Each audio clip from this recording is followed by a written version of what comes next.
한 주 기업 뉴스 리뷰 주간 기업 기상도입니다. 가을이 깊어지며 기온이 많이 내려갔습니다. 경제가 언제 코로나 족소에서 풀릴지 기약은 없지만 국제통화기금이 세계 경제가 걱정보다는 좀 나을 것 같다고 전망했는데요. 그러면 한 주 맑고 흐린 기업 찾아 기업 기상도 출발합니다. 첫 맑은 기업 LG화학입니다. 기존 사업 석유화학, 새 사업 전기차 배터리, 쌍끌이로 역대 최대 실적 내놨습니다.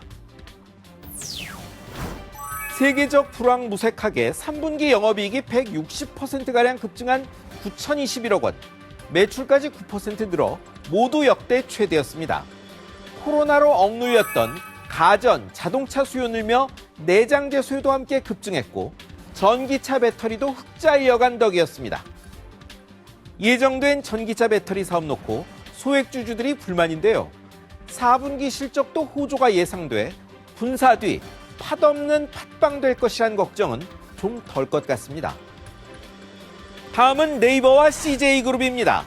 포털 공룡과 물류 콘텐츠 강자가 제휴합니다. 네이버의 CJ 대한통운 지분 인수설에서 출발해 그룹 차원의 전략적 제휴로 커졌습니다. 네이버와 CJ 대한통운, CJ E&M 등의 지분 교환이 고려 중입니다. 쇼핑과 콘텐츠 전송은 장악했지만 물류와 추가 콘텐츠가 필요한 네이버가 이 두 분야 1등 CJ와 손잡는 겁니다. 일단 외관상 환상적 결합이란 평가가 나옵니다. 다만 시장 독과점 가능성, 이로 인한 부작용이 없다는 전제가 필요합니다. 이제 흐린 기업입니다. 먼저 오뚜기입니다. 현 정부 들어 대표 모범 기업이던 이 회사가 지금 세무조사 받고 있습니다. 국세청이 지난달부터 오뚜기를 세무조사 중입니다. 정기조사로 보기엔 이른 3년 만의 조사고 국세청의 칼, 서울지방국세청 조사 4국이 나서 시선을 끕니다. 하명준 회장도 조사 대상이란 보도가 이어졌습니다. 국세청이 뭔가 포착한 게 아니냐는 관측이 나오는 이유입니다. 모범적 고용과 상속세 납세 등으로 가뚝이란 말까지 들었던 곳입니다. 하지만 일감 몰아주기 등의 논란이 없진 않았는데요. 조사 결과를 기다려 봐야겠습니다. 이번엔 국정감사에서 거론된 삼성증권입니다. 삼성물산 합병 과정에서의 역할로 곧 조사가 예상됩니다. 제일모직의 자문사면서 이해가 충돌하는 삼성물산 주주들에게 합병 찬성 의결권 위임받은 게 맞는지, 이를 위해 고객 정보를 삼성물산과 공유한 게 아닌지가 초점이죠. 삼성 저격수 더불어민주당 박용진 의원의 문제 제기에 은성수 금융위원장은 조사하겠다고 했습니다. 벌써 5년이나 됐고 삼성증권은 이재용 부회장 공소장에 48번 나올 정도로 합병에 중요 역할한 곳입니다.